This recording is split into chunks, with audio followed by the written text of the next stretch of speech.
Hello, are you ready for a peaceful journey? Tonight I'm going to take you back among the stone walls of the Middle Ages into the daily life of a prince.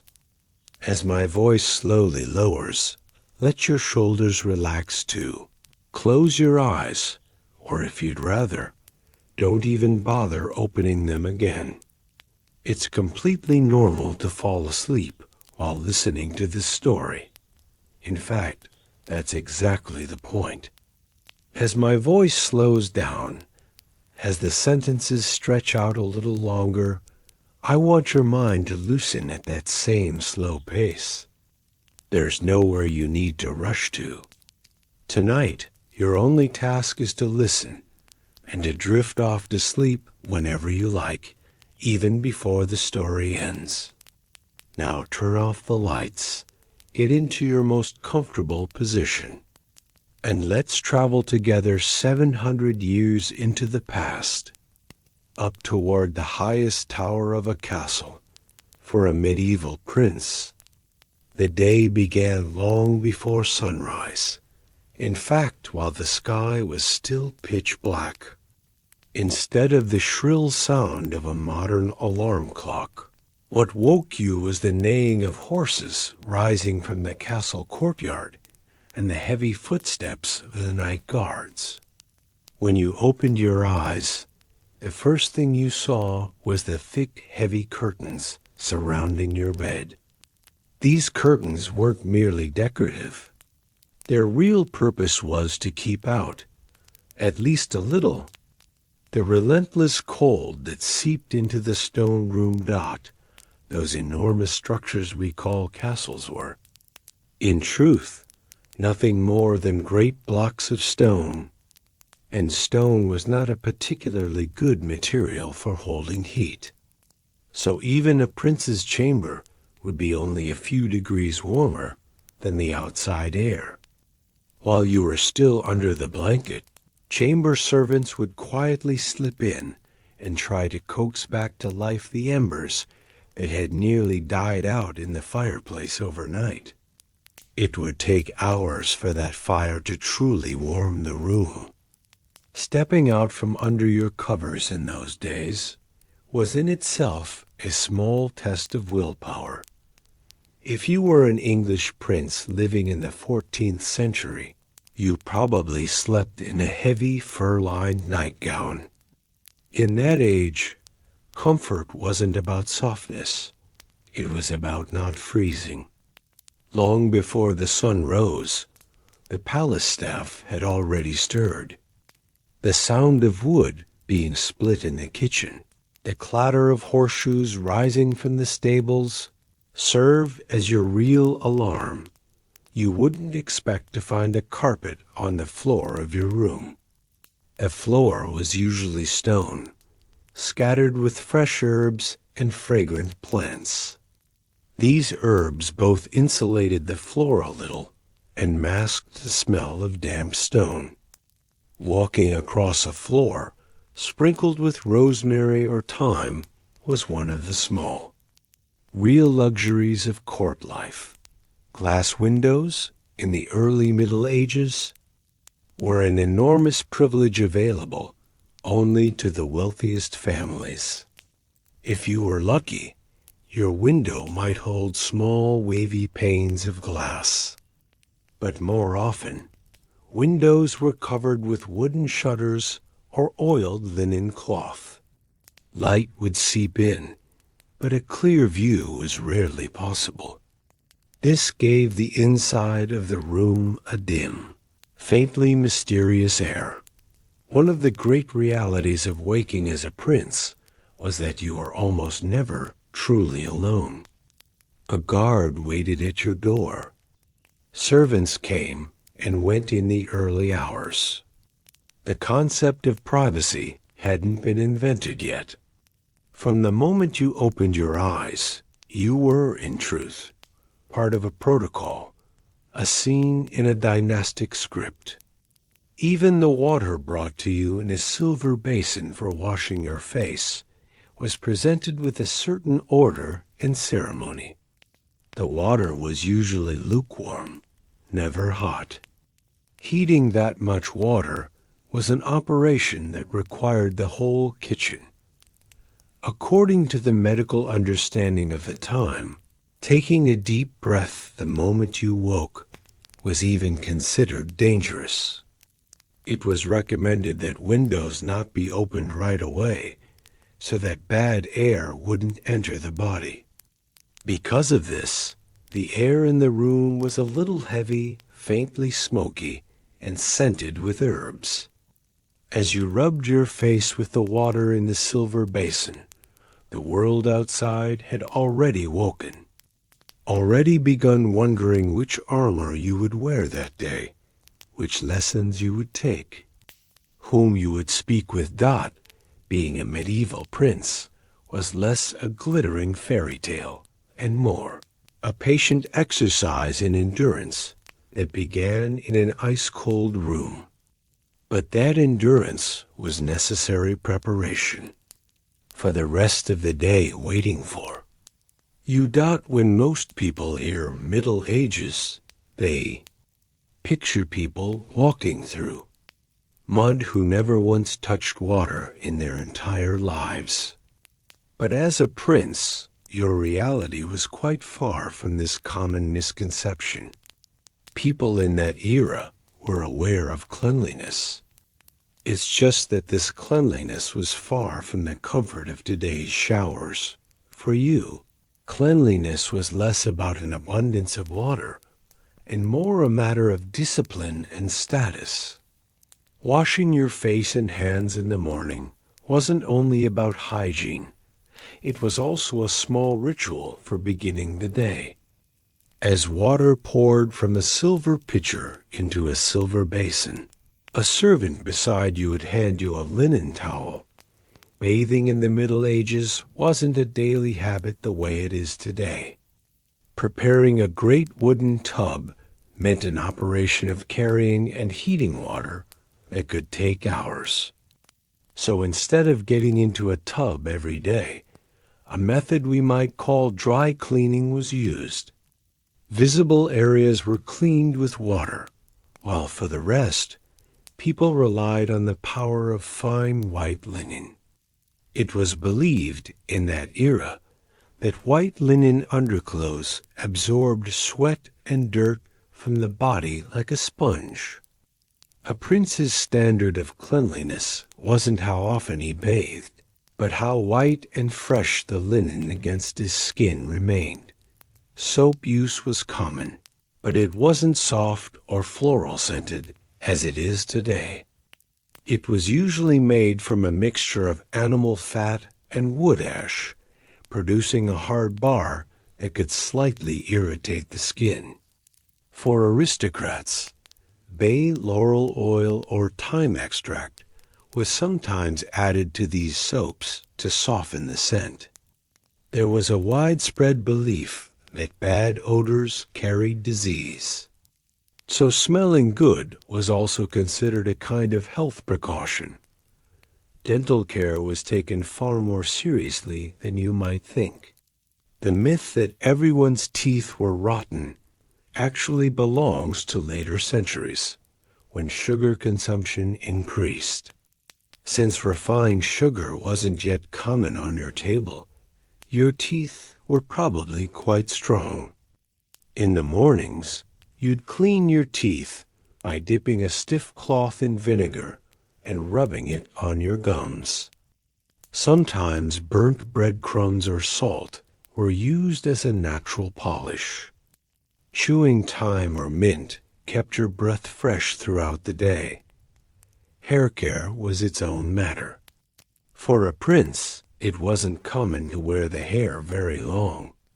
Hair cut regularly to shoulder length was preferred, both for compatibility with battle gear and for practicality. Brushing the hair every morning, and sometimes keeping it clean with herbal powders, was a daily duty. It was believed that washing with hot water was dangerous, that it opened the pores and let disease in. So lukewarm water was preferred, as for skin care. expectations for men differed somewhat from those for women. Skin slightly tanned by the sun was seen as proof of time spent on the battlefield or on hunting trips, a small source of pride. Still, an overly burned or rough complexion wasn't well received. So after long hours spent outdoors, ointments prepared with olive oil or honey were applied to the skin.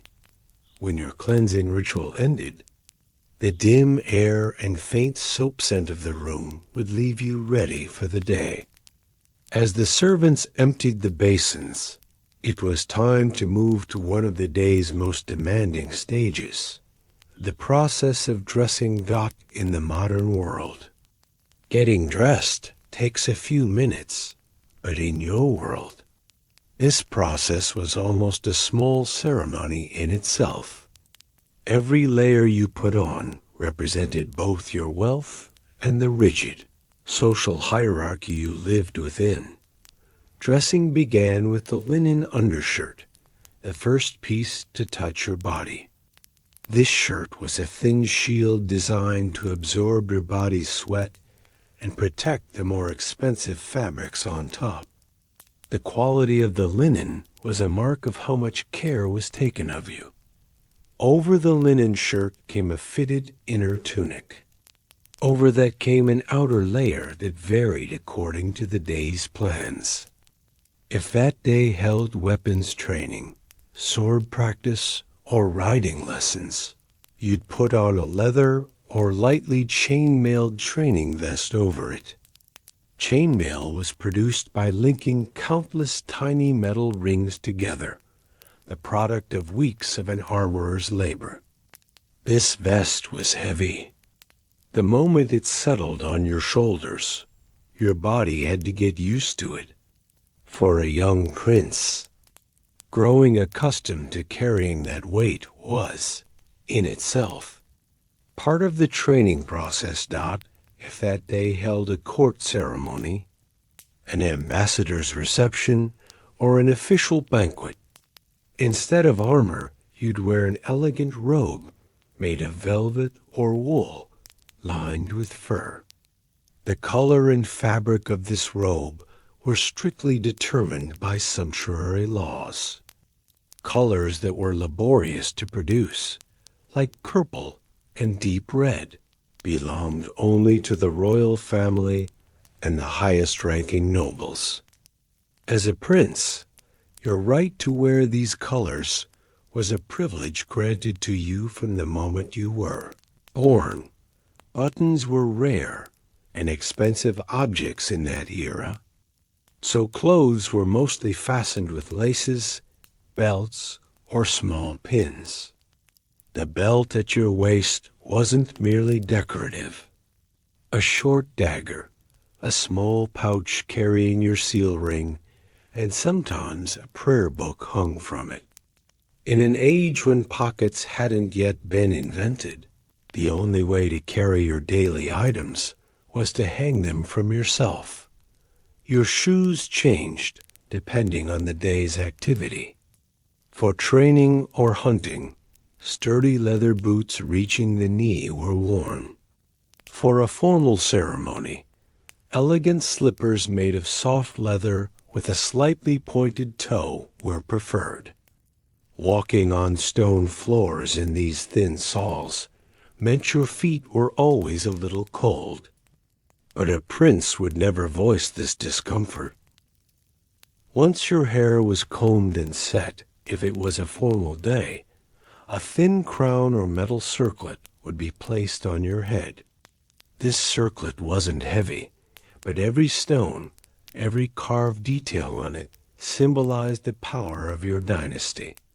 When your dressing was complete and you looked in the mirror, you no longer saw the sleepy child from the morning, but a figure representing your family and your land. Now the guards at the door would strike their spears against the floor to salute you. And it was time to head toward the dining hall.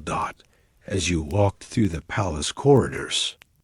The sound of your footsteps was the only melody breaking the morning silence. When you entered the dining hall, the scent that hit your nose might surprise you a little, because as a modern person, the fresh coffee or tea aroma you'd expect hadn't yet set foot on European soil in that era. Acidic fruit juices like orange juice weren't on the table either. Your morning drink was light barley beer or watered wine, served in a large silver goblet. This might sound like an alcoholic way to start the day, but the conditions of the time made it nearly necessary. Water, in that era, wasn't always a reliable source. Water supplies in cities were often contaminated. Even though the water from the castle's own wells was relatively clean, according to the medical thinking of the time, drinking water alone was considered a habit that cooled the body excessively. Beer, having gone through fermentation, was seen as a safe and nourishing liquid bread. Its alcohol content was low, but its calories were high. It supplied the energy a young prince needed to endure the hours of training and lessons awaiting him that day, not the most important element on the breakfast table was the quality of the bread. While a peasant ate coarse rye bread containing bits of sand and stone, in front of you was a soft bread made from finely sifted, pure white flour. Dipping this bread into your wine or beer was the most common breakfast habit of the era. On your plate there might be cold cuts of meat, salted fish, or boiled eggs. These foods were usually flavored with spices considered more valuable than gold at the time, like black pepper, ginger, or cinnamon. The variety of spices on your table was a silent indicator of just how wide your family's trade network was. Sugar was rarely available. Honey was generally used as a sweetener. During breakfast, the seating arrangement followed a strict rule reflecting the hierarchy of the court. You sat close to the right or left of the king, or of your father. Even the position of the salt cellar on the table was a sign of power. Those seated above the salt were nobles. Those below were lower-ranking officials. Talking too much during breakfast wasn't well received. Servants stood beside you and only ate something if given permission. For a prince, breakfast wasn't just about being full. It was the first official step in beginning the day with discipline. Once your stomach was filled with that heavy, spiced breakfast, you might feel a slight heaviness. But with a long, intense day ahead, there was no time to rest. After washing your hands once more in a basin scented with rosewater and drying them, it was time to move on to one of the day's most demanding parts, the hours of education and training. A medieval prince's education was a program, very different from today's school system, but at least as intense. The first lesson awaiting you in these morning hours was usually weapons training. When you went down to the castle courtyard, your weapons master would be waiting there, usually an old but still upright knight who had spent years on battlefields. Sword training began not with a real sword, but with a wooden one carved to be close to the weight of the real thing. Your master knew your muscles weren't yet developed enough to bear the weight of real steel. So he'd first teach proper stance, balance, and breath control. Repeating the same motion for hours could make your arm ache, sometimes bruise your shoulder. But this pain was a reality a prince had to endure without complaint. because one day this practice might save your life on a real battlefield. When sword practice ended, it was time for horseback riding lessons. For a prince, a horse wasn't just a means of transport. It was part of your identity in war and in ceremony.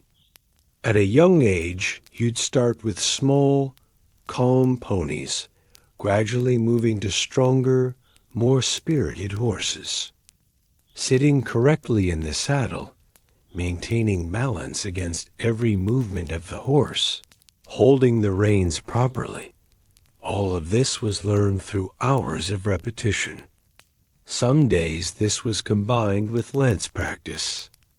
Trying to strike a fixed target with a lance while the horse ran required both physical and mental skill. Toward midday, physical training would give way to intellectual lessons. You'd move to a quiet study room inside the castle. Here an old scholar or clergyman, smelling of books, would be waiting. This teacher taught you not only reading and writing, but also Latin, the common language of Europe. Knowing Latin in that era was far more critical than knowing a few foreign languages is today, because all legal texts, religious correspondence, and diplomatic documents were composed in this language. In front of you lay not the paper we use today, but rather expensive parchment made from animal skin. There was no eraser for a mistake.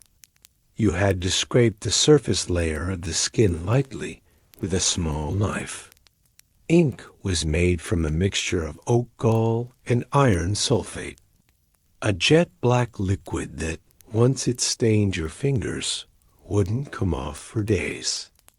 How neat your handwriting was served as proof of your education and character. Another important part of your education was history and strategy lessons. Your teacher would tell you about past wars, great sieges, the rise and fall of famous kingdoms. These lessons weren't just memorization. One day, when you had to rule your own lands, you were expected not to repeat past mistakes. Knowing how a siege was broken, how an alliance had fallen apart, was one of a future king's most fundamental weapons. Mathematics and accounting lessons were also an inseparable part of your education. One day, when you had to govern your own lands, you'd need to know how long the grain in the granaries would last, how tax revenues were calculated, how soldiers' wages were distributed. If you made mistakes in these lessons, you might face real, harsh consequences, like your people going hungry in winter. Because of this, a medieval prince was, in truth, raised to be a military commander, a diplomat, and a general manager, all at once. Music education wasn't overlooked either. Learning to play a lute or a harp wasn't just for entertainment. It was for impressing guests at evening banquets and displaying your refinement. It took time for your fingertips to get used to the strings. If you fell out of rhythm, your teacher might scold you sharply. It was believed that music disciplined the soul, that it best reflected a prince's grace. Another dimension of your education was strategy games. Chess was an art a medieval prince absolutely had to master. Every move you made on the board was seen as a small rehearsal for how you'd one day rule a war or a kingdom. The composure you showed while sacrificing a knight or a castle was read as a sign of how resolute you'd be. When making real decisions later. As midday approached, your mind would begin to tire from this intense flow of knowledge. As your teacher gathered up the parchments and withdrew, you'd have to prepare for your next responsibility, the midday meal, and the diplomatic meetings to follow. Education wasn't just about knowing. It was about learning how to use that knowledge as an instrument of power. As a prince, your mind had to be as sharp as your sword. When the castle's enormous oak doors swung fully open, you'd step into the crowded but orderly world of the great hall. The first scent to hit your nose was a mixture of the smoky aroma of meat turning over the hearth and the fresh herbs scattered on the floor. In the Middle Ages, the midday meal was the most important social event of the day. Where you sat in the hall silently announced your position in the kingdom to everyone. At the far end of the hall stood a platform, raised higher than the other tables. This elevated section was called the high table, and sitting there literally symbolized being above the common people and the other nobles. Dozens of eyes at the lower tables were there to watch your every move, how much you ate, whom you spoke with. The most magnificent object facing you as you sat at the table was an enormous silver salt cellar, decorated with precious stones, often shaped like a ship. This wasn't merely a spice container. It was the hall's invisible boundary line. Sitting above the salt meant being close to the king and his family, symbolizing the highest degree of nobility. Those who served you at the midday meal weren't ordinary kitchen servants. The young men filling your wine or cutting your meat were the sons of neighboring dukes or counts, sent to learn court manners. A duke's son kneeling to offer you a towel was part of that era's strange but impressive system of respect.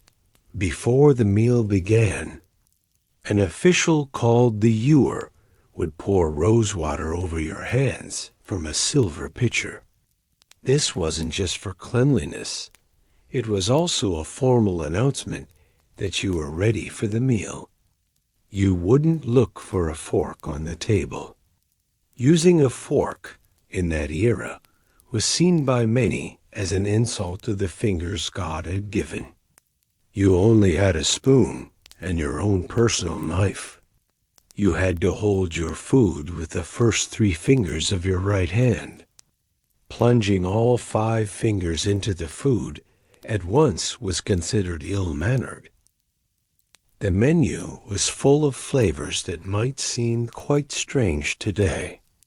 Sometimes a swan or peacock, redressed in its own feathers, would be brought to the table.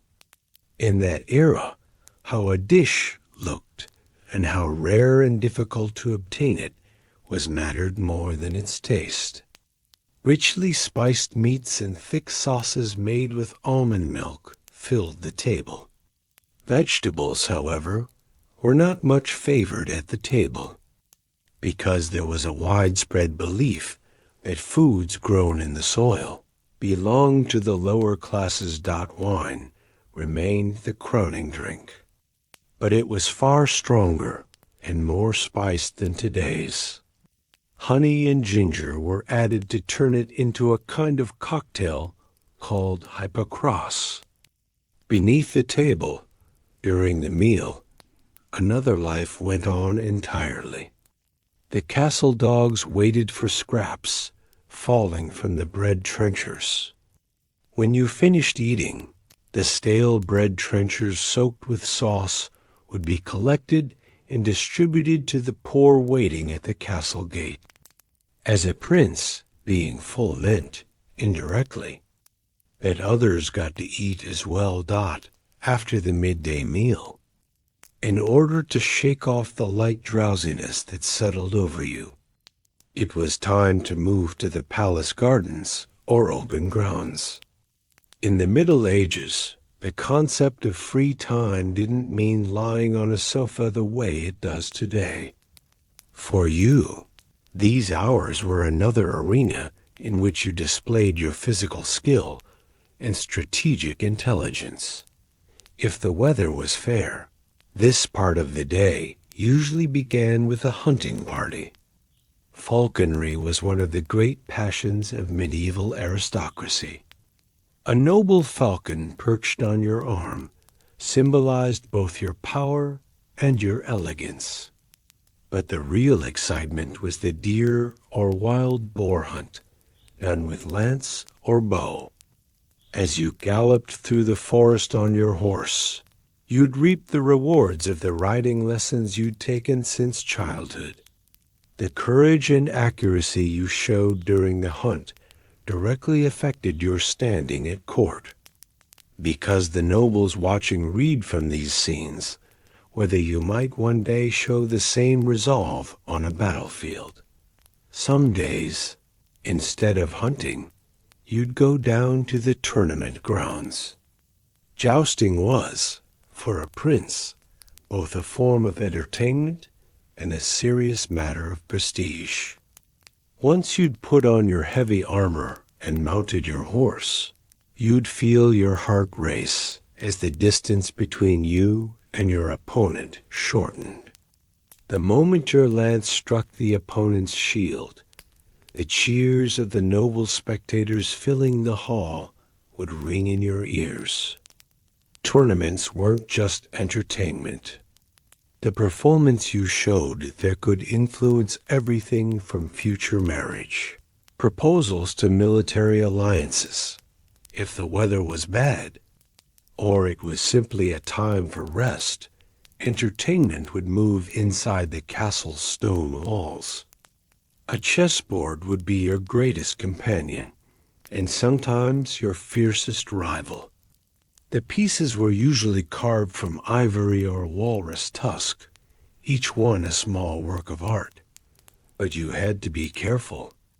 Beating your father or an important guest too often at this game could sometimes even lead to diplomatic tension. In these hours, court minstrels would also liven up the hall. These traveling storytellers would tell of heroic deeds in distant lands, great wars, and legendary knights. Sometimes these minstrels didn't just entertain, they also carried secret news from other kingdoms. As a prince, catching a hidden message tucked between the lyrics of a song was an important skill you had to develop. In these hours, short meetings were also sometimes held with envoys from neighboring kingdoms. A prince, even if not yet heir to the throne, had to learn to be part of the diplomatic traffic at court. The gifts an envoy brought, every word he spoke, were, in truth, part of the larger political games playing out behind the scenes. Reading the hidden meanings between words was one of a prince's most valuable skills. As the sun slowly began to set, it was time to move to perhaps the most serious part of the day, correspondence and matters of state.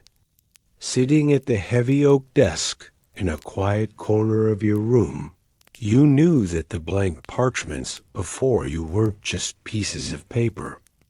Every word you wrote could set an army in motion, or begin a peace that would last for years between two kingdoms.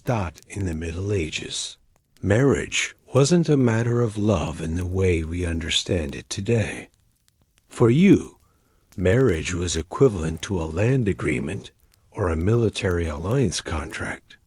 Looking at the portrait sitting on your desk of a princess you hadn't yet met, you couldn't even imagine what a great luxury modern dating apps would be.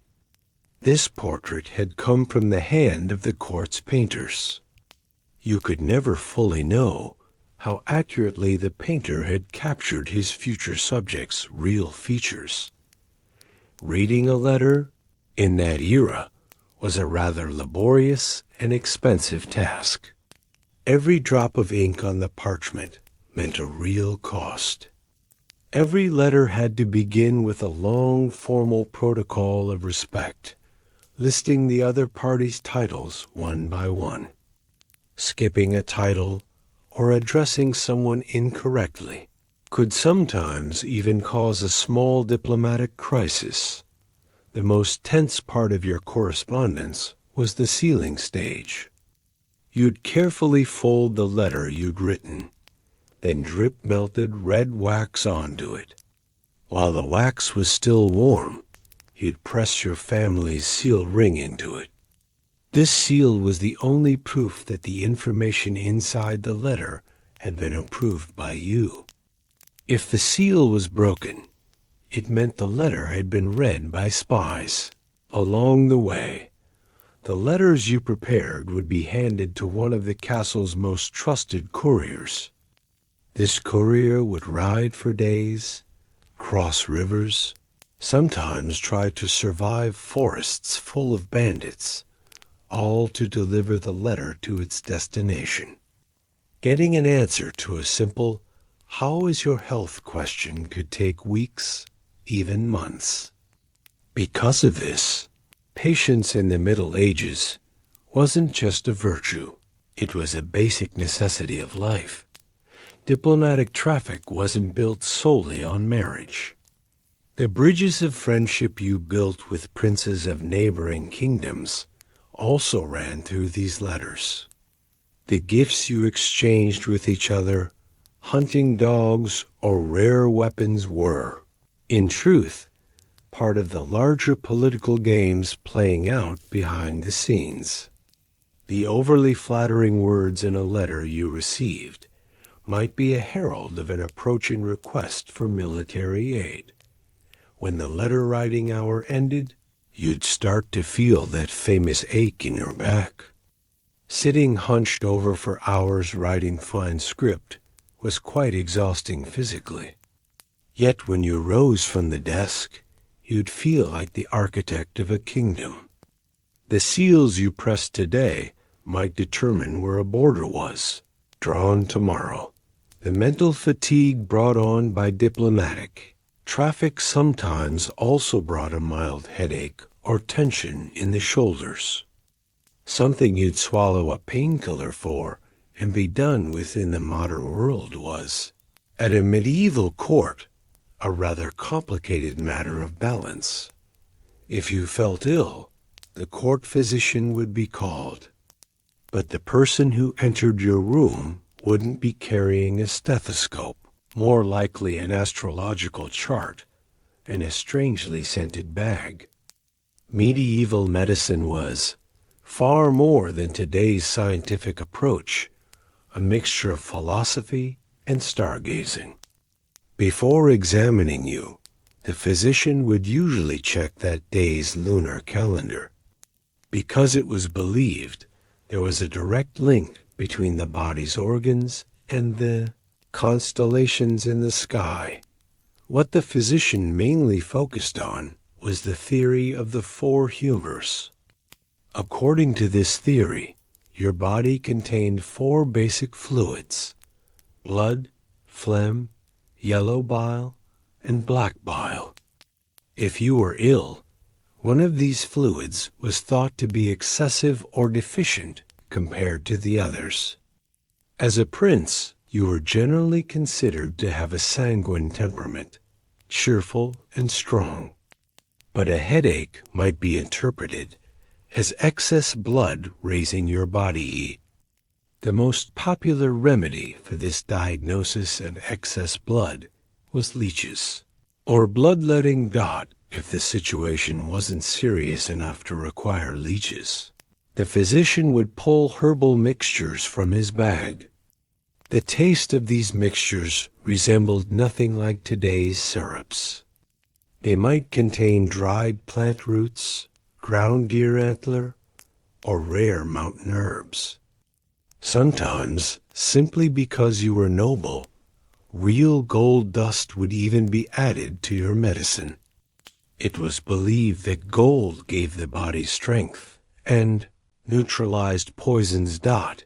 It wasn't only herbs and leeches. Superstitions were also an inseparable part of treatment. A healing stone placed under your pillow or an amulet hung around your neck was sometimes considered more effective than medicine. There were serious beliefs that an agate stone stopped bleeding, or that turquoise protected you from horse riding accidents. Religion, medicine, and superstition were so intertwined that you could never fully know which one had actually healed you. When the physician finished his procedures and left the room, a heavy scent of herbs and vinegar would linger. Still, in that harsh and unforgiving world, such rituals gave you a sense of security. You'd rest a while, thinking your body's fluids had come back into balance. As the sun was about to disappear over the horizon, you'd need to gather yourself for the evening banquet that was about to begin. In these evening hours, the castle's great hall would transform into a true theater. As you walked in, trumpets would sound, and the hundreds of people in the hall would rise to greet you. This loud, welcoming ceremony symbolized not just your physical presence, but your authority. Your place was, again, at that elevated platform, decorated with the finest fabrics. Unlike the others, this table was lit with candles made of pure beeswax. At the tables of ordinary guests, candles made of foul-smelling animal fat burned instead. Even the quality of the light silently announced who held higher rank in that hall. As a prince, you didn't have the luxury of eating every dish placed before you right away. In front of each plate waited an official whose duty was to taste for you. This official would take a small bite of your food and chew it while looking into your eyes. If nothing happened within a few minutes, you were allowed to begin eating.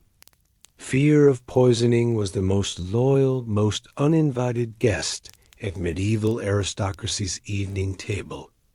During the banquet, what mattered about the food brought to the table was less its flavor and more its appearance. Enormous sculptures made of sugar or dough were the stars of the table, sometimes resembling a magnificent castle, sometimes a dragon figure. These visual spectacles would draw admiring gasps from the guests and praise for your wealth. You, meanwhile, would watch all these lavish displays with great calm. As if this happened every day, musicians sitting in the hall's upper balcony would keep playing their loudest pieces throughout the banquet. In medieval feasts, music wasn't a peaceful melody playing quietly in the background, the way it is today. On the contrary, the louder the music, the more powerful the host was thought to be. Every so often, minstrels would come before the table and read you flattering poems written especially for you. Even though you knew most of these poems resembled one another, you were expected to smile graciously and reward them. During the meal service, the head steward would manage the entire operation with great seriousness. The wine was usually a hypocras mixture, blended with honey and cinnamon. This mixture both aided digestion and masked the taste of what was sometimes rather sour wine. In the later hours of the banquet, the dogs under the table would compete with each other for thrown bones. Entertainment and eating would, past a certain point, give way to a heavy tiredness. But you had no right to leave until the king rose from the table. When the banquet ended, you'd wash and clean your hands once more in a basin filled with rosewater. As the hall's great torches were extinguished one by one, guests would scatter toward their own rooms or barracks. You, too, having completed the day's last great protocol duty, would head toward the castle's dark and silent corridors. With the sun completely set, the castle would sink into a darkness deeper than a modern person could imagine. In an age without streetlights or electric lighting, night truly meant a kind of nothingness. The weak light cast by the single candle in your hand would form enormous shadows on the stone walls. The most important rule of the night was the cover fire rule. All the great hearths and torches throughout the castle were extinguished, or their embers covered, after a certain hour, against fire risk. Even though they were stone structures, the carpets, wooden furniture, and straw in the roofs of castles made them, in truth, enormous matchboxes. Because of this, nighttime security required vigilance against both an army coming from outside and a small spark that might start from within. The night watchman keeping guard in the towers and along the towers and along the cellars. Walls didn't only watch for the enemy. They were also the castle's living clock. Every hour, by sounding a horn or calling out loudly, "All is well," they'd reassure everyone sleeping that they were safe. As a prince, these sounds weren't a frightening noise to you. They were a comforting confirmation for a peaceful sleep. The castle's massive main gate would be locked the moment the sun set, and its keys personally carried to your father's or the castle commander's room. This turned the castle less into a home and more into a gilded fortress. Still, you knew this security was a sign of the value your family placed on you. If you had to walk through the dark corridors, you'd always take a guard with you. In these hours, when even whispers echoed off the stone walls, who was waiting at whose door was the greatest topic of gossip. But as a prince, you'd learn to stay away from these dangerous games. For you, night was meant to be a silent wait behind the heavy oak door of your room. Walking through the palace corridors, you'd notice that the architecture had been designed not to protect you, but to stop the enemy. In medieval castles, aesthetics always came second to defensive strategy. The narrow, dark spiral staircases you used to move between floors weren't built that way merely to save space. These stairs were always built to spiral upward clockwise.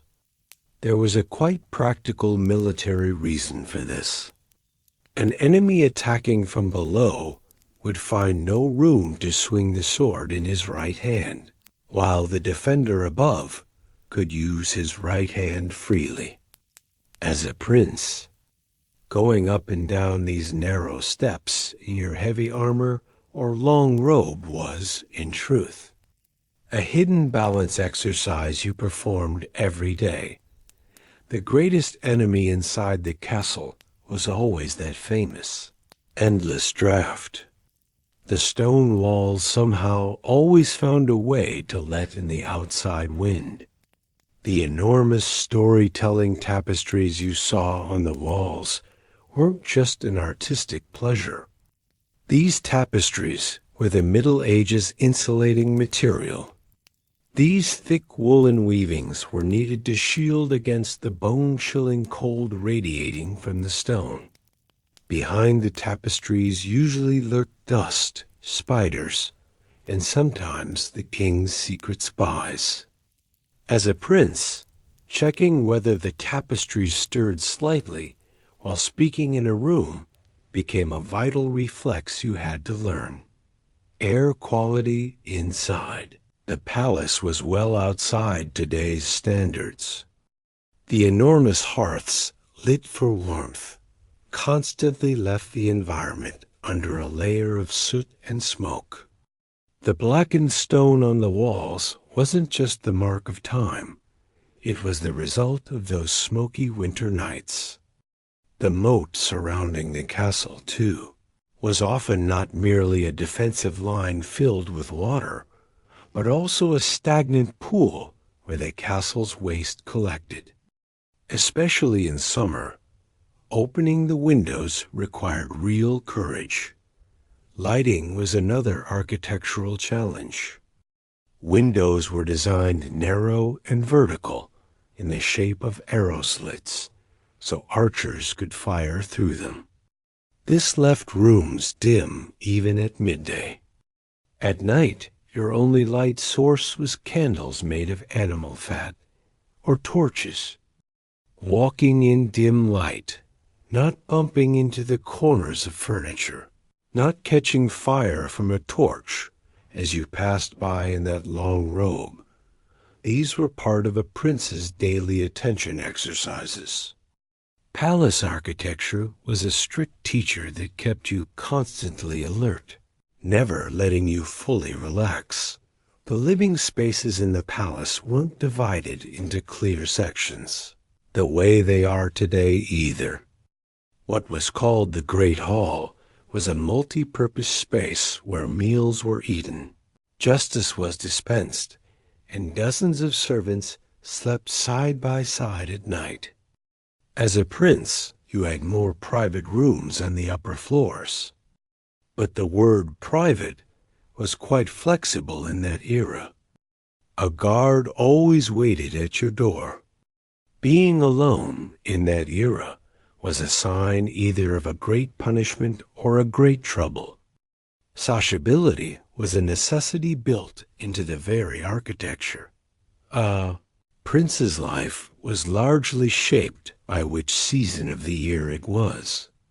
In the winter months, the castle became almost a fortress closed in upon itself. When snow fell, the fields outside would turn white and the roads would become impassable. In these months, the number of envoys and merchants coming from outside decreased, and court life withdrew more into the interior, around the hearths. Winter nights fell early, so the cost of candles and torches became a significant budget item. The greatest danger of winter wasn't the cold itself, but really whether the food stores would last. As a prince, tracking the amount of grain in the granaries was one of your most important responsibilities until spring arrived. When spring came, the castle would seem to be reborn. As the snow melted, roads opened again, and merchants and envoys once more arrived at the castle gate. This season was also when military training intensified.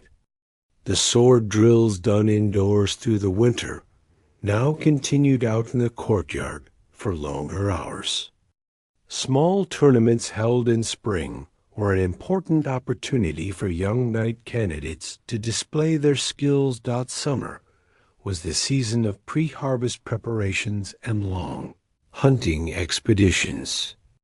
The sun setting later meant evening banquets stretched into later hours.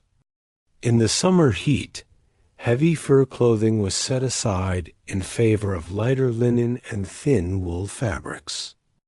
But in hot weather, the smell of the moat became more pronounced, becoming one of the biggest sources of discomfort in daily palace life. Great hunting expeditions organized in summer could last for days. During these expeditions, nights were spent outdoors in temporary tents. Autumn was harvest time, a season of preparation. Grain gathered from the fields was carried to the castle's granaries, and preparation for winter began. During this period, harvest banquets were held, celebrating a year's worth of the people's labor.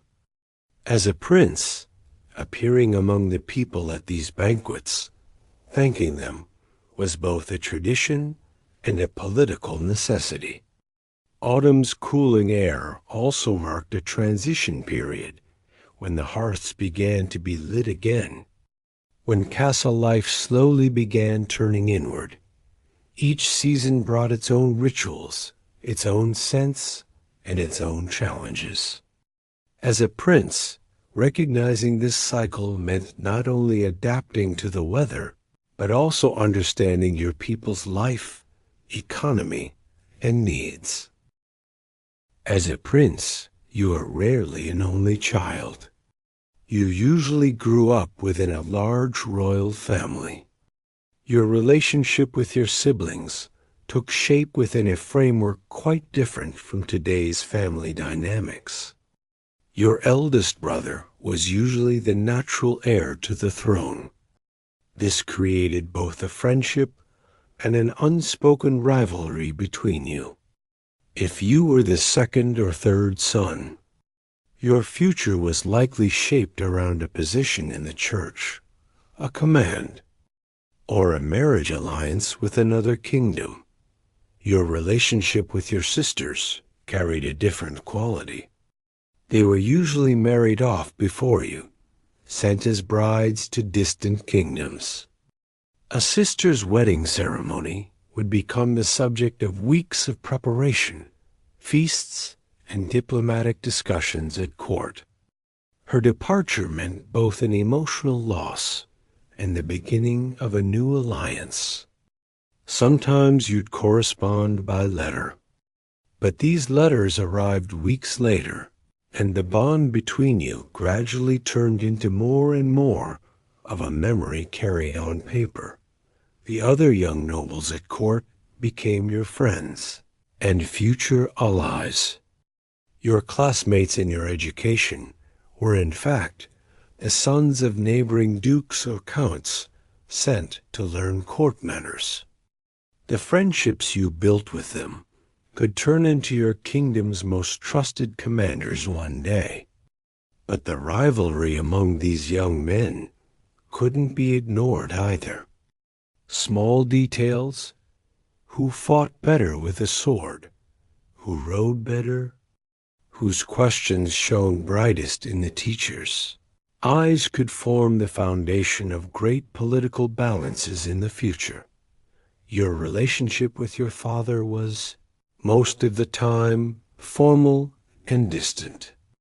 The king treated you as much like a teacher and a commander as a father. Earning his approval was always one of your greatest goals. Your mother, meanwhile, could be one of the most important advisors at court. In many royal families, mothers had an important say in their sons' education and future. Marriages. One of a prince's greatest goals was to be declared a knight. This wasn't just a military title. It was also a moral responsibility.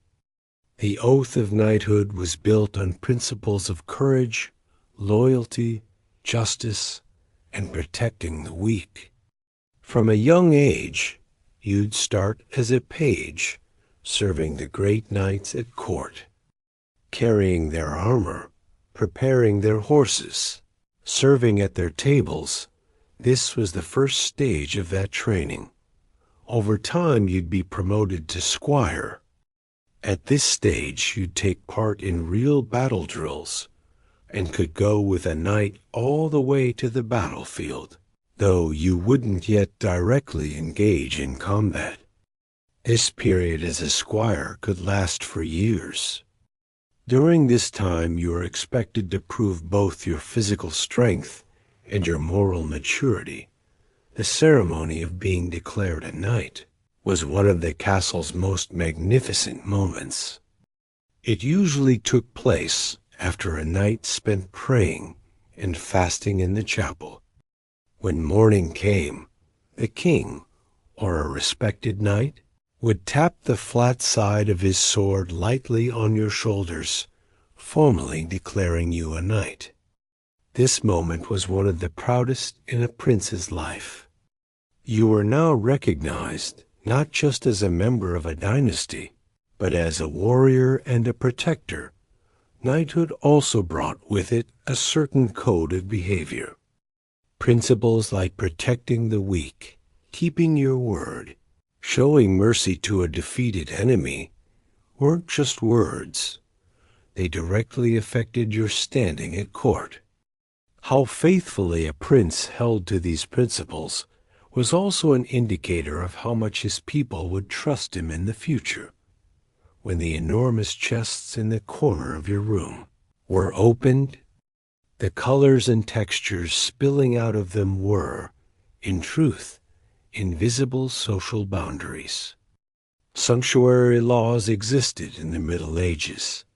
These laws determined, down to the centimeter, who could wear which fabric, which colors, even how long the toe of one's shoe could be. At the very top of this hierarchy sat, as always, the color purple. Producing purple dye was so laborious and expensive that wearing this color was the most direct way of saying, "I am very wealthy, and I belong to the royal family." As a prince, when you entered the hall in a purple robe, people looked at you not just because of your bearing, but because of the enormous wealth you carried on your body. The texture of fabrics was as important a distinguishing point as the colors. While peasants made do with clothes made of rough, itchy, usually undyed wool, you had the softness of silk and the weight of velvet. Fur, especially rare kinds like ermine and sable, belonged only to the highest-ranking nobles. As a prince, the amount of fur on your shoulders silently told everyone the breadth of your family's trade network. These fashion laws were taken so seriously that the court had clothing inspectors. These officials would secretly note who wore what at a ball or ceremony, reporting rule breakers to the king. A merchant dressed more lavishly than his class might not only be fined, but also have his clothes confiscated. For you, fashion was a defense mechanism. Through your clothes, you built an invisible but insurmountable wall between yourself and the common people. Just behind the great hall was a place that could be called the true heart of the castle, the kitchen. Even though as a prince you rarely visited here, you knew the kitchen took the castle's pulse. Enormous hearths burned around the clock. Cauldrons hung above them held boiling soups, while spits slowly turned huge cuts of meat. Dozens of cooks, assistants, and bakers worked here from the early morning hours until midnight. The kitchen's heat was much higher than in the other rooms in winter. So on cold winter days, servants would sometimes take short breaks here. But in summer, that same heat turned into unbearable warmth. For those working in the kitchen, this was a difficult struggle that lasted year-round. Bread ovens were kept in a separate section because flour dust, meeting an open flame, created a great fire risk. Preparing a banquet began days in advance. Meat from hunting parties, deer and wild boar, was first salted or smoked. Spices were kept in a special locked room because ingredients like black pepper, ginger, and cinnamon were worth a small fortune in that era. The head cook at the top of the kitchen held a rather respected position at court. Sometimes he knew the arrangement of the table as well as the king himself did as a prince. Visiting the kitchen before a great banquet was considered both a curiosity and a duty of inspection. The smell of sauces boiling in the cauldrons, the warmth of fresh bread out of the oven, would pull you away for a moment from the day's formal and distant protocol. The kitchen was the least glamorous, but most vital part of the palace.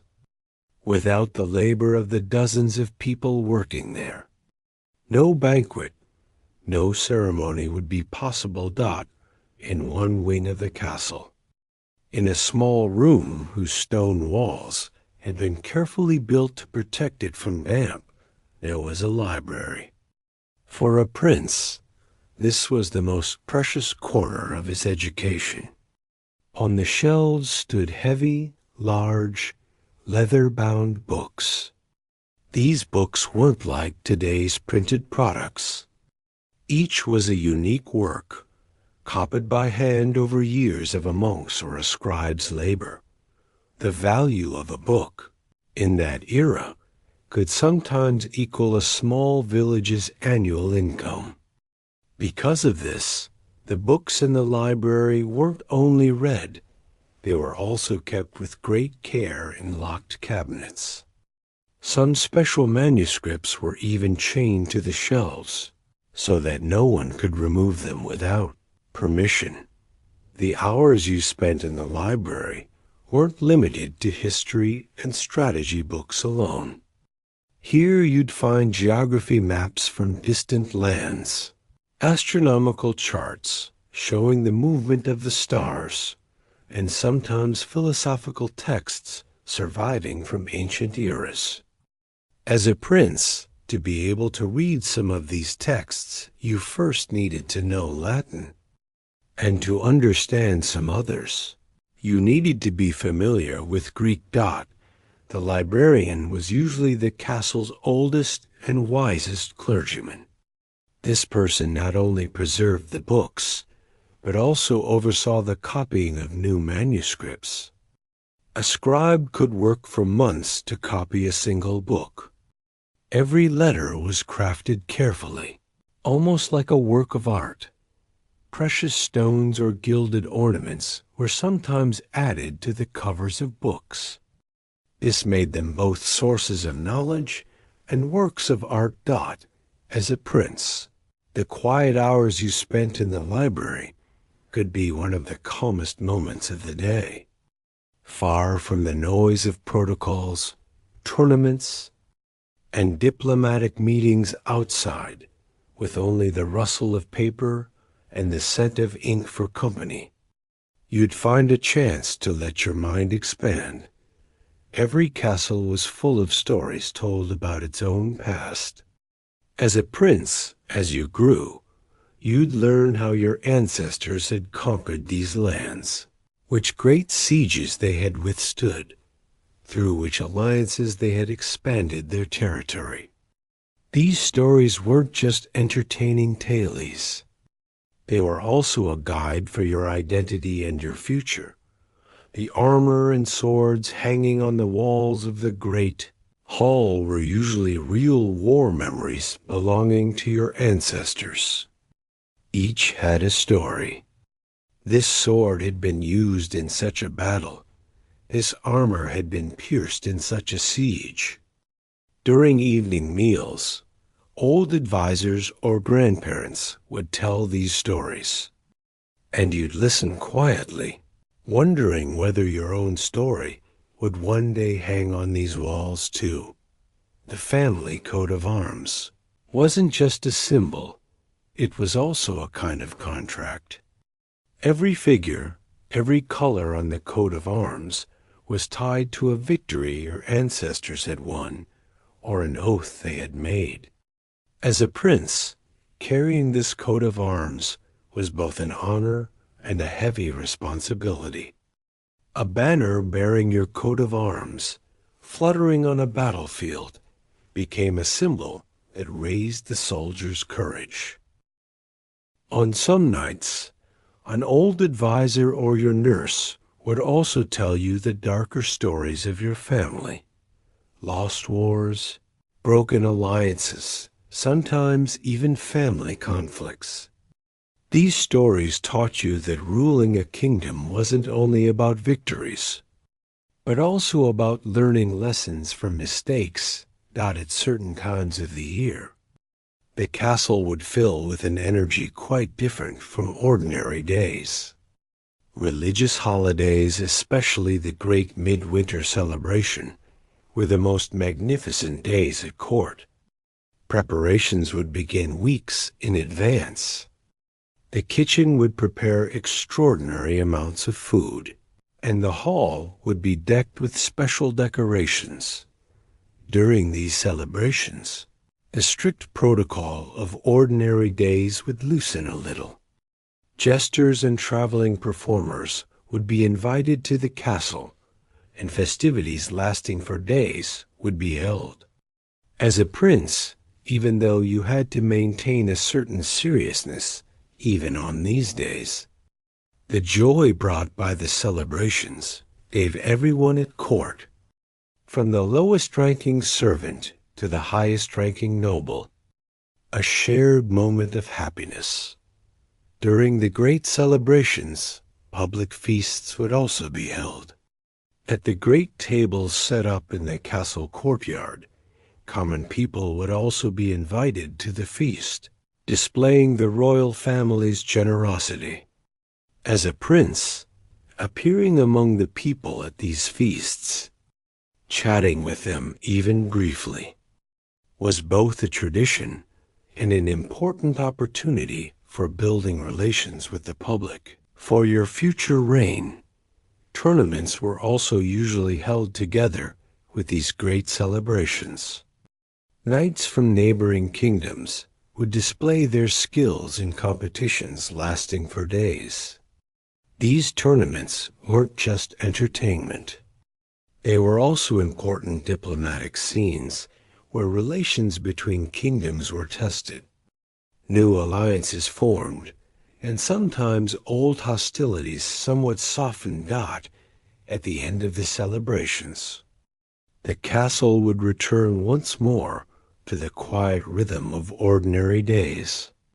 But the memories of these days would be frequently recalled during the long winter months, keeping the court's morale high until the next great celebration. From time to time, an envoy's delegation from a neighboring kingdom would arrive at the castle's main gate. These visits weren't ordinary social calls. Each was a diplomatic scene planned months in advance, with every detail calculated. From the moment the envoy entered the castle, every step, every word carried meaning. As a prince, you were expected to be present at the ceremony welcoming the envoy. The gifts the envoy presented to you were, in truth, silent messages reflecting his own kingdom's power and intentions. A rare fur, a precious jewel, or an exotic animal was carefully chosen to show how wealthy and powerful the other side was. You, too, had to choose the gift you'd offer in return with the same care, because an inadequate gift could be perceived as an insult. The formal talks held with the envoy took place in the great hall, in front of everyone. But the truly important negotiations were usually conducted in a smaller, closed room, with only the most trusted advisors present. In these meetings, every word was weighed. A misinterpreted sentence could lead to years of hostility. As a prince, attending these meetings, even without yet having decision-making authority, was an invaluable education for your future. You'd watch how the advisors bargained, how they hid threats behind a veil of politeness, how they could decline offers without rejecting them outright. During the envoy's stay at the castle, every move he made was observed, whom his servants spoke with, which rooms they entered, even which foods they preferred, was carefully noted. Espionage in that era was an inseparable part of diplomacy. You observed them while knowing they observed you as well.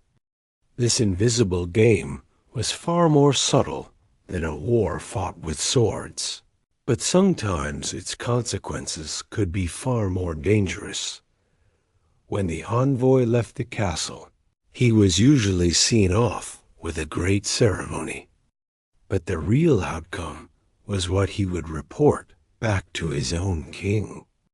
A letter arriving weeks later might herald either the beginning of a new alliance or a coming tension. As a prince, you had to learn to live with this uncertainty, to wait patiently behind the castle's stone walls. There was another area often overlooked, but important in the life of the court: the gardens.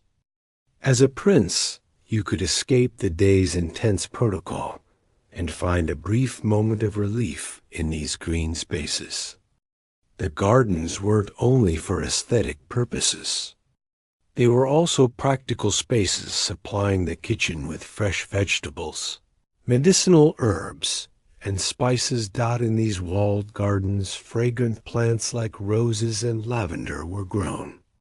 These plants both made the air smell pleasant and were used for cleaning and medicine. In one corner stood the medicinal herbs the monks or the court physician carefully cultivated. Plants like mint, sage, and thyme were used often, both in the kitchen and for treatment. In some larger castles, there was also a small hunting park or a deer garden. These spaces, while not exactly wild forest, were semi-natural areas arranged so princes and nobles could do short hunting exercises. The time you spent here, listening to your horse's breath, feeling the wind hit your face, would pull you away for a moment from the heavy protocol of the castle. Walking in the garden, you'd sometimes spend time with the youngest members of court, your younger siblings or your cousins. These were rare moments when formality loosened a little, when a simple feeling of siblinghood came to the fore. Sitting in the shade of a tree, you could set aside for a while the heavy responsibilities you'd take on in the future, and simply breathe as a young person. Water features were also an important part of the gardens. A small pool or fountain provided both coolness and added to the palace's display of grandeur. The sound of water was a rare source of peace amid the stone walls. As a prince, you'd sometimes sit in the garden for a long time just to listen to that water. Your mind would clear, for a moment, of the day's burdens. When the evening sun struck the garden walls, shadows would lengthen, and the scent of flowers in the air would grow stronger. This was one of the calmest moments of the day, far from the castle's noise and the weight of protocol. A short break spent alone with nature's quiet rhythm. Not every day was sunny and active, of course. Some days the sky would turn a leaden gray, and rain would fall silently against the stone walls. On such days, outdoor training and hunting parties would be canceled, and castle life would withdraw entirely indoors. For a prince, a rainy day meant a different rhythm. The gray light filtering through the windows would make the rooms dimmer than usual. Hearths were lit earlier than usual to dry out the damp air a little. On such days, time spent in the library would stretch longer, and the stories your teachers told would take longer. Sometimes the sound of rain striking the stone walls would turn into a kind of natural music, muffling the sound of the outside world. On rainy days, indoor entertainments would come to the fore. Chess and dice games were played more often, and minstrels would visit the hall more frequently. Ladies-in-waiting and servants would spend more of their time on indoor tasks like weaving and embroidery on these days. As a prince, on these calm days, you'd sometimes find the chance to lose yourself in your own thoughts, to make plans for the future when the rain lasted a long time. The castle's damp stone scent would settle everywhere. Carpets and fabrics would grow slightly damp and heavy, making the rooms feel colder than usual. But this made gathering around the evening hearth, drinking a warm bowl of soup, all the more pleasant. Sometimes even the most ordinary-seeming rainy evening could turn into one of your fondest memories. The quiet hours spent with your family by the hearth, listening to the storm outside in one wing of the castle. A little distance from the courtyard was the barracks where the soldiers stayed. As a prince, the relationship you built with the soldiers here was different from an ordinary commander-soldier relationship. Knowing that you'd one day be their commander, the time you spent among them was both a friendship and an opportunity for observation. The soldier's daily life was quite different from your life at court. Drills starting in the early morning hours, guard duties lasting all day, simple but filling meals. This was a disciplined and plain way of life. On some days, your weapons master would take you to the barracks, asking you to train there together with experienced soldiers. This wasn't just physical training. It was also an opportunity to understand what your people, these ordinary soldiers standing shoulder to shoulder with you, thought of you. Talking with the soldiers, you'd hear their real experiences on the battlefield. These stories were quite different from the idealized descriptions of war found in the books in the library. A soldier would tell you the real face of hunger, of exhaustion, of fear. This was a lesson a prince needed to learn, one not found in books. A good ruler needed to understand not just strategy, but what his soldiers actually went through. The time you spent in the barracks was also a rehearsal for your future command skills. Observing how to keep soldiers' morale high, who was trustworthy and who wasn't, which soldier would succeed at which task, would greatly benefit you when you commanded your own army later. As a prince, you needed to earn the soldiers' respect, not just through your title, but through the time you spent with them and the fairness you showed. In the evenings, a simple melody rising from the barracks, sometimes a soldier's song, would sometimes reach the castle walls. These sounds carried a plain but sincere feeling, quite different from the palace's formal music. As a prince, listening to these songs was one of the rare opportunities to hear your people's real voice, at the end of the day, behind all those protocols, lessons, and ceremonies. You, too, were only a young person, a person with your own fears, dreams, and uncertainties. Some nights, as you lay in bed, your mind, freed from the day's intensity, would sink into your own thoughts. You knew you'd one day become a great king, but this thought sometimes felt like a source of pride, sometimes like a heavy burden. Growing up in your father's shadow wasn't easy. Surpassing his achievements, or perhaps simply being as good as him, was a thought constantly circling in your mind. Sometimes you'd ask yourself whether you were truly ready for this responsibility. You'd learn to use a sword, to write in Latin, to compose a diplomatic letter. But ruling a kingdom someday for real, was a much bigger thing. Sometimes you'd imagine what life would be like outside the court's strict rules. If you'd been born the son of an ordinary farmer, perhaps you wouldn't carry such a heavy responsibility. But at the same time, you also wouldn't have access to so many opportunities, to such a wide world. These conflicting thoughts would wander through your mind in the night silence, eventually dissolving with the weight of your fatigue, your friends, your siblings, even a princess you hadn't yet met. The life you'd one day build, all of it was uncertain.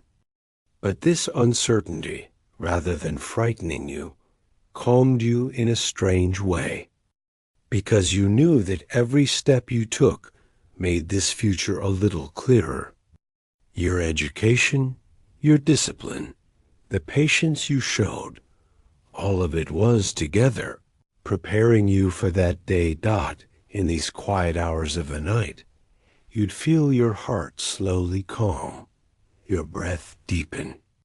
The weight of the day would melt away in the silence of the night. You were not just a prince, but also still a person continuing to learn, continuing to grow. And with these thoughts, you'd slowly let yourself sink into the soft, warm arms of sleep. A day spent at a castle was, in truth, made up of a series of sounds strung one after another. The first sound of the morning was usually a distant rooster's crow, or the horn sounding from the watchtower. This sound would be followed by the neighing of horses rising from the stables. Grooms would begin preparing the horses for the day's first drill. The sound of wood being split and pots clattering from the kitchen was another sign that the castle was beginning to wake. Toward midday, the sounds would intensify. The clash of swords rising from the courtyard, the breathless commands squires called out during drills, were among the castle's liveliest sounds. Accompanying these sounds were the hammer blows coming from a distance, the blacksmith reshaped horseshoes or armor pieces every day. The silence of the library was the exact opposite of this noise. The only sound you might hear here was the rustle of pages, or your teacher reading a Latin text in a low voice. When midday meal time came, the great hall would take on an entirely different sound. The clatter of plates and goblets, people's laughter, the light music played by the minstrels would all mix together. In the evening banquet, these sounds would rise even further. Trumpets, lutes, drums would echo off the hall's stone walls, turning into a flood of noise. In those hours, sometimes you had to shout just to speak. But this noise was, in truth, a sign of the host's power and generosity. When night fell, the castle's sounds would change completely. The crowded daytime noise would give way to the rhythmic sound of the watchman's footsteps, a distant owl's cry, the wind whistling among the towers. The horn sounding every hour was a calm message reminding everyone asleep that they were safe. This sequence of sounds was, for a prince, an invisible clock helping him understand how the day was progressing, even what hour it was. Some nights, a distant wolf's howl, or the horse's restless neighing, might create a brief unease. But the sound of the guard striking his spear against the ground, or the calm breathing of the sentry waiting at the door, would immediately reassure you that you were safe. As a prince, knowing this sequence of sounds meant internalizing the castle's rhythm, and this familiarity provided you with a source of peace. Even in the deepest hours of the night, outside of great banquets, ordinary evening meals also had their own small rituals. Washing hands before sitting at the table always happened in a certain order. First the oldest and highest-ranking person, then the others in turn. This ordering was an invisible hierarchy felt even in the smallest movement at the table. Even the bread placed on the table was subject to its own classification. Bread made with the whitest and finest flour went only to the high table, meaning the section where you and your family sat. Coarser, darker-colored breads were served to the lower tables. This small detail alone silently reminded everyone in the hall where they stood, who served whom got the angle at which wine was poured into a goblet. The posture of the person serving, even the way you held your goblet, were all bound by predetermined rules. As a prince, how you held your goblet, how you cut your food, even how you wiped your mouth, was watched carefully by everyone around you. This observation, though sometimes uncomfortable, was also a source of discipline that pushed you to always behave at your best. The topics discussed during meals also stayed within certain limits. Political matters, especially sensitive ones, weren't discussed openly in the great hall. Such conversations were reserved for smaller, private meetings. At the table, hunting stories, upcoming tournaments, or legends told by the minstrels were usually the subjects of conversation. This light chatter offered a kind of rest after the day's heavy responsibilities at the end of the meal. The order of rising from the table also depended on hierarchy. You had no right to rise from the table until the king or your father did. This wait could sometimes be long. But as a prince, appearing patient was as important as your table manners. When you rose from the table, you'd feel that the day's formal part had ended, that you could now move into a slightly more relaxed time. The biphasic sleep system, as we call it, was quite common in that era. You'd sleep early in the evening, wake for an hour or two around midnight, and then fall into a second sleep. These midnight awakenings could, oddly, be one of the most peaceful moments of the day. In the castle's absolute silence, you'd hear only your own breathing and the faint crackling from the hearth in these hours. You might sometimes sit on the edge of your bed and say a short prayer, or slowly eat a piece of bread left beside you. As the ladies-in-waiting or servants slept on floor pallets in a corner of the room, their steady breathing would fill the room like a kind of lullaby. Moonlight seeping through the window would trace the outlines of the furniture with a clarity you couldn't see during the day, because in that era, people's night vision, having been exposed to less artificial light, was sharper than that of people today, in this brief moment of wakefulness. Your mind would sometimes go back over the day's events, the lessons you'd learned, the small moments you'd experienced. But these thoughts were never heavy or anxious. On the contrary, they felt like a confirmation that the day had been completed. Slowly, you'd sink back into the warmth of the blanket, drifting toward your second sleep. Outside, the distant voice of the watchman would echo, "All is well." This sound wasn't a threat to you. Quite the opposite. It was a source of security. The castle's stone walls protected you from every kind of danger. And in the warmth of that protection, you'd fall once more into a deep sleep outside the palace, but quite close to the castle walls. A row of various craftsmen's workshops lined up. As a prince, visiting these workshops from time to time was both part of your education and a result of your curiosity. The blacksmith's workshop was perhaps the loudest and most impressive.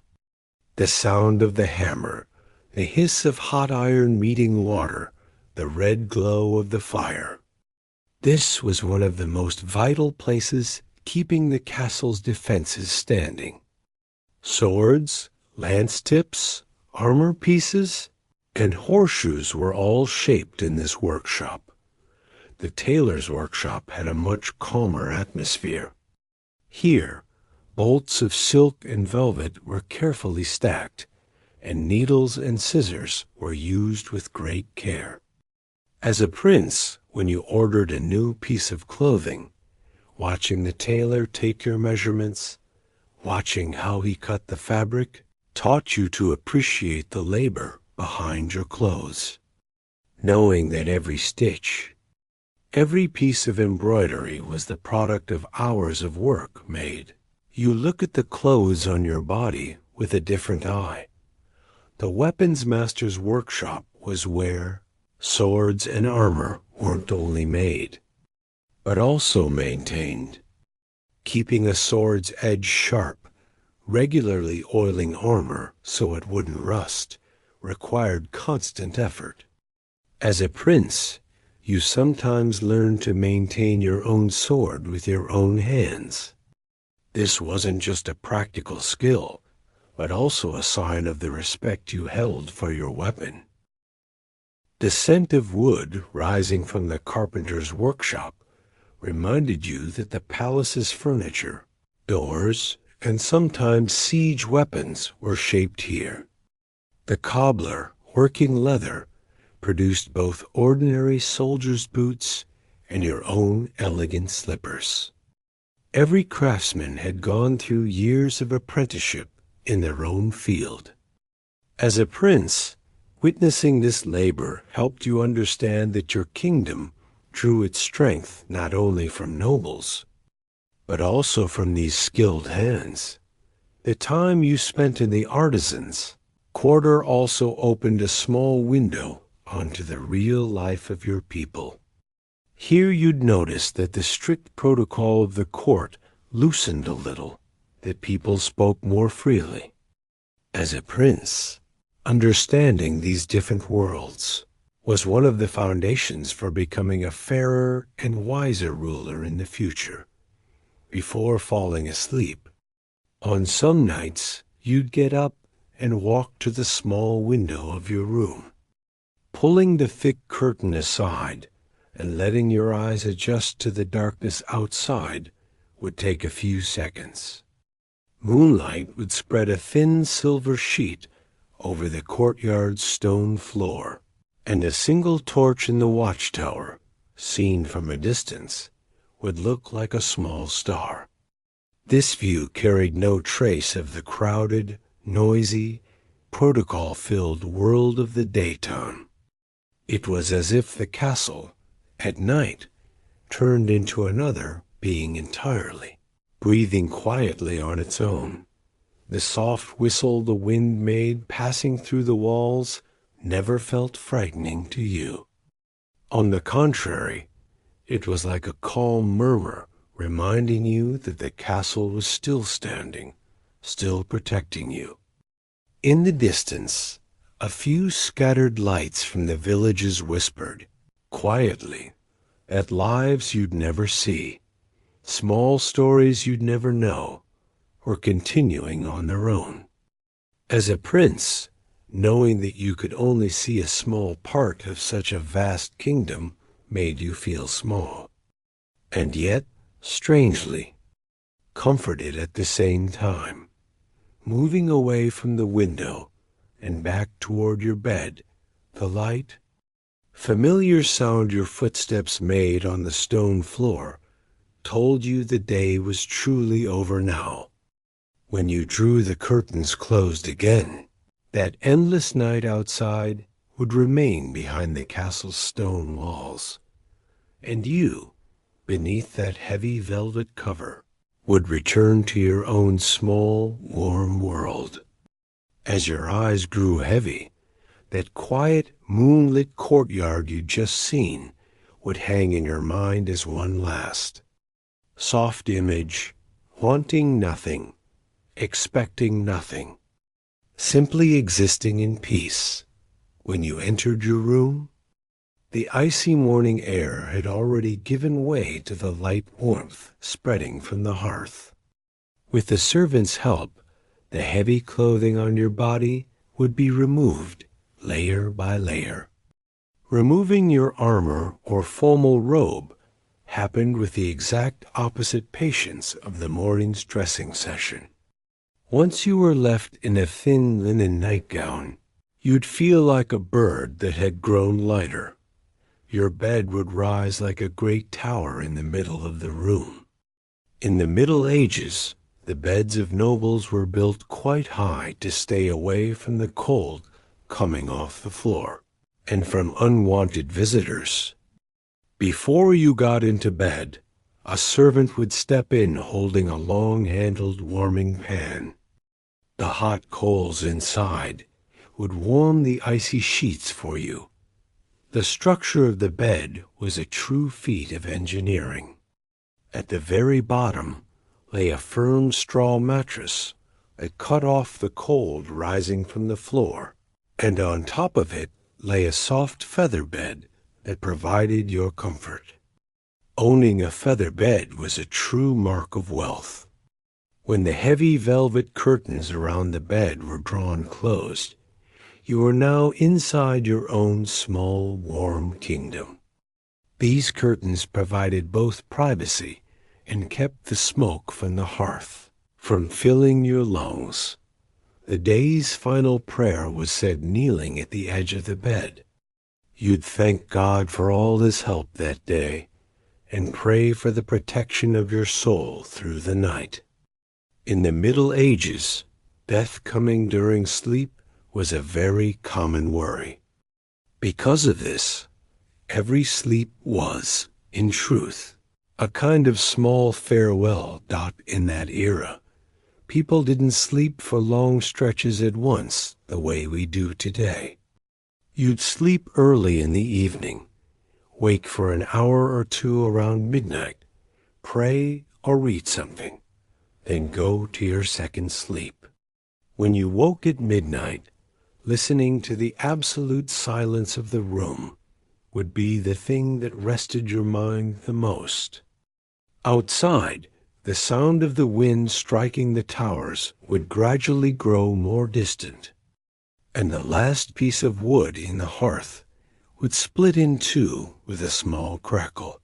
Now, none of it mattered anymore, not the diplomatic letters, not the position of the salt cellar at the table, not the heavy armor on your shoulders.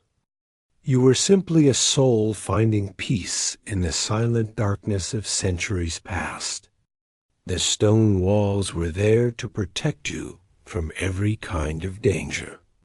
The night watchman's horn now sounded like a dream melody coming from very far away. Your eyelids were now fully closed. Your mind had left the palace's corridors and set out toward the wide meadows of your own dream world. The feeling of exhaustion gave way to complete lightness. The weight of the blanket over you was the last bond tying you to the world. The castle's enormous silence wrapped around you like a mother's tenderness. Another difficult but magnificent day of the Middle Ages had come to an end. You, far from all the chaos of the modern world, were drifting into a deep sleep among the dusty and peaceful pages of history. Now the lights were completely out. The last embers in the hearth had turned to ash. The castle sleeps, the city sleeps, history sleeps, Good night and peaceful sleep.